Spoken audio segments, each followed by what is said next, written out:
Bismillahirrahmanirrahim. Assalamualaikum warahmatullahi wabarakatuh. Perkenalkan, nama saya Nur Ihsan Mahmudi Syarif dari kelas Psikologi Klinis A.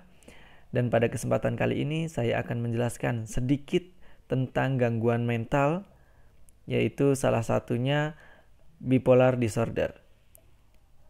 Dan video ini saya buat guna memenuhi salah satu tugas dari mata kuliah Psikologi Klinis yang diampuh oleh beliau yang terhormat Ibu Iin Tri Rahayu. Jadi buat teman-teman silahkan ditonton sampai selesai ya. Nah, sekarang kita masuk ke pembahasan ya teman-teman. Jadi di sini apa aja sih yang mau dibahas?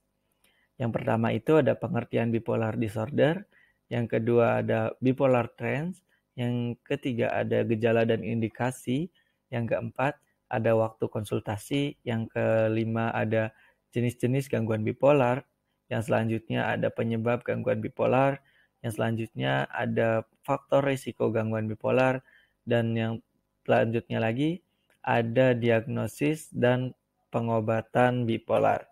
Yang selanjutnya yang terakhir ini ada pengobatan bipolar di rumah. Nah, jadi teman-teman ada yang tahu nggak apa itu bipolar disorder? Jadi teman-teman, bipolar disorder atau yang juga dikenal sebagai gangguan bipolar adalah suatu gangguan mental yang menyebabkan terjadinya perubahan mood yang sangat ekstrim ya teman-teman ya. Jadi hal ini membuat orang yang mengalaminya bisa berubah perasaan secara tiba-tiba dari sangat bahagia kemudian menjadi sangat sedih atau depresi. Seringkali di antara perubahan keduanya, pasien tetap mengalami kondisi suasana hati yang normal. Meski demikian, perlu ditekankan, penyakit depresi atau bipolar disorder itu bukanlah sesuatu hal yang sama. Saat penderita penyakit bipolar sedih, ia akan merasa sangat tertekan, kehilangan harapan, dan bahkan dapat kehilangan keinginan untuk melakukan kegiatan sehari-hari. Akan tetapi ketika episode rasa senang muncul, ia akan merasa sangat bersemangat dan penuh gairah. Perubahan mood tersebut dapat terjadi beberapa kali dalam setahun. Kondisi jiwa ini menyebabkan rusaknya hubungan pribadi, rendahnya motivasi dan produktivitas di tempat kerja. Kondisi ini juga dapat menyebabkan gangguan yang lebih buruk lagi, yaitu perasaan ingin bunuh diri. Oleh karena itu, orang-orang yang memiliki bipolar disorder sangat disarankan untuk menghubungi bantuan medis saat mengalami perubahan mood yang signifikan. Kemudian, seberapa umumkah penyakit ini? Jadi teman-teman, gangguan bipolar adalah salah satu jenis mental illness yang umum terjadi. Data World Health Organization atau WHO menyebutkan sebanyak 45 juta orang di dunia ini menderita penyakit bipolar disorder. Bipolar disorder pun seringkali muncul pada masa akhir remaja atau masa awal dewasa. Setidaknya setengah dari keseluruhan kasus gangguan bipolar adalah mereka yang berusia di bawah 25 tahun. Untuk selanjutnya, apa saja sih gejala gangguan bipolar? Teman-teman harus tahu ya. Gejala gangguan bipolar ini terbagi menjadi dua. Yang pertama ada mania dan hipomania, kemudian ada depresi. Maksudnya dua periode ya teman-teman. Jadi ada periode mania dan hipomania. Mania dan hipomania adalah dua jenis episode yang berbeda tetapi memiliki gejala yang sama. Mania lebih parah daripada hipomania dan menyebabkan masalah yang lebih nyata di kehidupan sehari-hari. Mania juga dapat memicu kondisi psikosis atau perasaan asing dengan dunia sekitar dan umumnya memerlukan perawatan inap di rumah sakit. Untuk gejalanya sendiri, mania dan hipomania ini ada beberapa yang sudah disebutkan ya teman-teman. Kita bisa lihat di sini. Gejalanya itu bisa yang pertama terlalu bahagia, berenergi dan bersemangat. Kemudian yang kedua sangat sensitif dan mudah tersinggung. Yang ketiga yaitu kurang tidur atau merasa tidak butuh tidur yang lama. Yang keempat yaitu berbicara sangat cepat dan mengubah topik, pembicaraan dari satu topik ke topik yang lainnya. Yang kelima itu merasa seperti pikiran mereka berpacu. Yang selanjutnya itu berpikir bisa melakukan banyak hal sekaligus. Selanjutnya tidak jarang membuat keputusan yang buruk seperti makan dan minum secara berlebihan, menghabiskan banyak uang, atau melakukan hubungan seks yang sembrono. Yang selanjutnya yaitu periode depresi. Periode depresi ini ditandai dengan gejala yang pertama itu merasa sangat sedih, khawatir, hampa, atau putus asa. Yang kedua yaitu kehilangan ketertarikan dalam melakukan kegiatan sehari-hari. Yang ketiga yaitu makan lebih sedikit. Yang selanjutnya sering mengantuk dan malas. Yang selanjutnya yaitu terlalu sadar diri dan minder. Yang selanjutnya sulit berkonsentrasi. Yang terakhir yaitu pikiran untuk bunuh diri.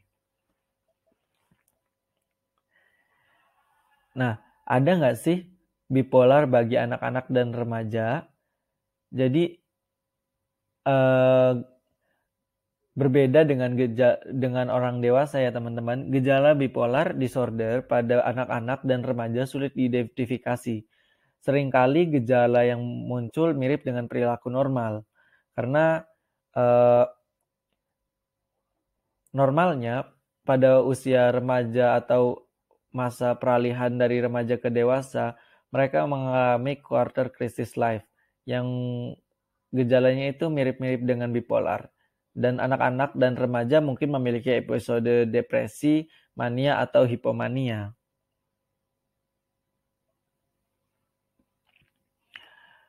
Kemudian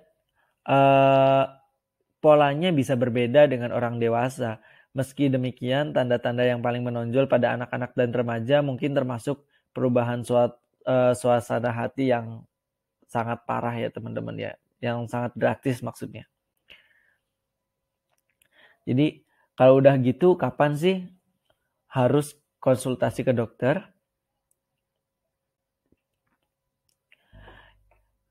Terlepas dari perubahan suasana hati yang ekstrim, orang-orang dengan gangguan bipolar seringkali tidak menyadari seberapa besar ketidakstabilan emosi mereka. Mereka juga mungkin tidak menyadari betapa perubahan suasana hati tersebut mengganggu kehidupan dirinya dan orang lain. Oleh karena itu, jika Anda merasa memiliki gejala seperti yang disebutkan di atas, jangan ragu untuk segera berkonsultasi ke dokter. Hal yang sama juga perlu dilakukan bila Anda mencurigai pasangan memiliki bipolar disorder berdasarkan gejala yang timbul atau orang-orang terdekat kalian ya, supaya bisa lebih cepat ditangani. Kemudian jenis-jenis gangguan bipolar. Jadi apa aja sih jenis-jenis gangguan bipolarnya? Yang pertama itu ada bipolar 1. Bipolar 1 ini setidaknya teman-teman mengalami satu atau lebih episode mania yang dapat didahului atau diikuti episode hipomania atau depresi. Kemudian ada bipolar 2. Pada tipe ini, teman-teman setidaknya mengalami satu episode depresi atau hipomania, namun teman-teman tidak pernah mengalami episode mania. Kemudian, gangguan siklotimia. Gangguan siklotimia ini didefinisikan sebagai periode gejala hipomania dan depresi yang berlangsung setidaknya selama 2 tahun atau 1 tahun pada anak-anak dan remaja. Gejala pada jenis bipolar disorder ini umumnya lebih ringan daripada tipe 1 atau tipe 2. Yang selanjutnya ada jenis gangguan lain. Jenis ini umumnya mengalami periode perubahan mood yang abnormal secara signifikan. tetapi tidak memenuhi kriteria bipolar 1, 2, atau siklotimia. Misal, bipolar dan gangguan lain yang disebabkan oleh obat-obatan tertentu, alkohol, atau karena kondisi medis seperti penyakit Cushing, multiple sclerosis, atau stroke. Kemudian penyebabnya apa sih teman-teman? Penyebab gangguan bipolar ini ada 3 ya teman-teman ya, yang saya ketahui.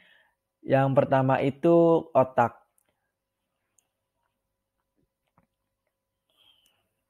Otak dapat mengalami berbagai perubahan fisik yang mempengaruhi tingkat bahan kimia otak atau neurotransmitter di dalamnya. Bahan kimia tersebut termasuk neoadrenalin, serotonin, dan dopamin yang merupakan zat-zat yang mempengaruhi mood. Bila terjadi ketidakseimbangan pada bahan-bahan kimia ini, seseorang bisa mengalami gejala bipolar disorder. Yang selanjutnya ada genetik. Faktor genetik atau keturunan bisa menyebabkan gangguan bipolar. Gangguan ini sering terjadi pada orang yang memiliki keluarga tingkat pertama, seperti saudara kandung atau orang tua dengan kondisi serupa. Yang selanjutnya yaitu pengaruh lingkungan sosial. Faktor-faktor sosial itu bisa berupa perasaan stres akan suatu kejadian atau trauma, seperti kematian anggota keluarga terdekat, hubungan yang buruk dengan orang lain, perceraian, masalah keuangan, dan lain-lain ya teman-teman. Next, yang selanjutnya yaitu faktor resiko gangguan bipolar. Jadi, faktor resiko gangguan bipolar ini hal-hal yang memungkinkan teman-teman untuk bisa terkena atau mengalami gangguan bipolar disorder ya teman-teman. Yang pertama itu periode stres yang sangat tinggi. Yang kemudian penyalahgunaan alkohol atau obat-obatan terlarang. Yang selanjutnya yaitu riwayat anggota keluarga penderita bipolar disorder atau gangguan kondisi mental lain. Yang selanjutnya pengalaman atau peristiwa kehilangan yang terjadi secara tiba-tiba, seperti kematian orang yang disayang, bisa ayah, ibu, saudara kandung, atau orang-orang yang sangat penting di hidup teman-teman. Untuk selanjutnya yaitu diagnosis dan pengobatan. Nah, caranya untuk mendiagnosis bahwa kita ini mengalami bipolar atau enggak, gimana sih?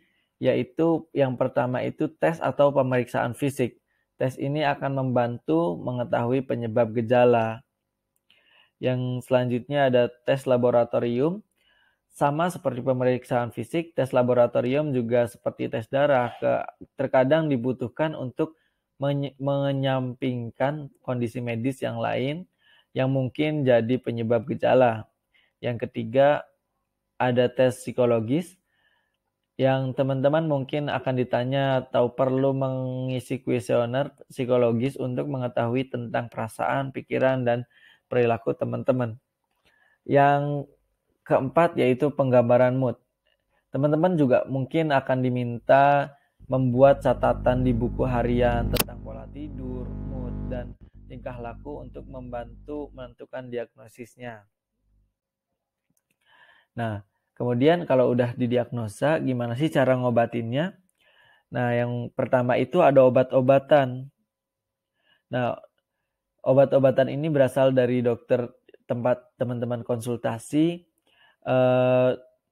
Biasanya dokter ini akan memberikan resep obat untuk membantu mengurangi, mengelola, dan mencegah gejala gangguan bipolar yang teman-teman alami. Kemudian yang kedua itu ada psikoterapi. Disebut juga dengan terapi bicara, kerap dilakukan untuk penderita gangguan-gangguan bipolar. Yang selanjutnya yaitu pengobatan untuk penyalahgunaan zat tertentu. Apabila teman-teman mengalami bipolar disorder karena ketergantungan pada zat tertentu seperti alkohol atau narkoba, teman-teman mungkin perlu melakukan perawatan khusus. seperti rehabilitasi. Nah, yang selanjutnya yaitu ada program perawatan di rumah sakit. Dalam kasus yang lebih parah, teman-teman mungkin diharuskan untuk menjalani program rawat inap di rumah sakit untuk pengawasan berkala. Cara ini khususnya dianjurkan apabila teman-teman mengalami tanda-tanda ingin melakukan bunuh diri. Pada level pada level penyakit ini biasanya teman-teman juga bisa melukai diri sendiri dan orang lain. Makanya perlu dirawat ya teman-teman ya. Dan selanjutnya ada pengobatan di rumah. Selain teman-teman bisa dirawat atau pengobatan dengan terapi atau obat-obatan, teman-teman juga bisa pengobatan mandiri ya teman-teman ya di rumah dengan cara-cara berikut. Yang pertama yaitu tidur yang cukup dengan mengikuti jadwal tidur yang rutin. Yang kedua, lakukan aktivitas fisik secara rutin. Yang ketiga, bangun hubungan yang sehat dengan orang-orang yang memiliki pengaruh positif. Ini juga berlaku bagi teman-teman yang memiliki teman pengidap bipolar disorder dalam membantu mengatasi kondisinya. Akhiri kebiasaan mengkonsumsi alkohol dan hindari penyalahgunaan zat terlarang. Itu teman-teman. Nah, itu tadi sekilas penjelasan mengenai bipolar disorder. Semoga bermanfaat ya buat teman-teman semua. Jangan lupa like, comment, and subscribe. Terima kasih. Sekian dari saya. Wallahul muwaffiq ila aqwamit thoriq. Assalamualaikum warahmatullahi wabarakatuh.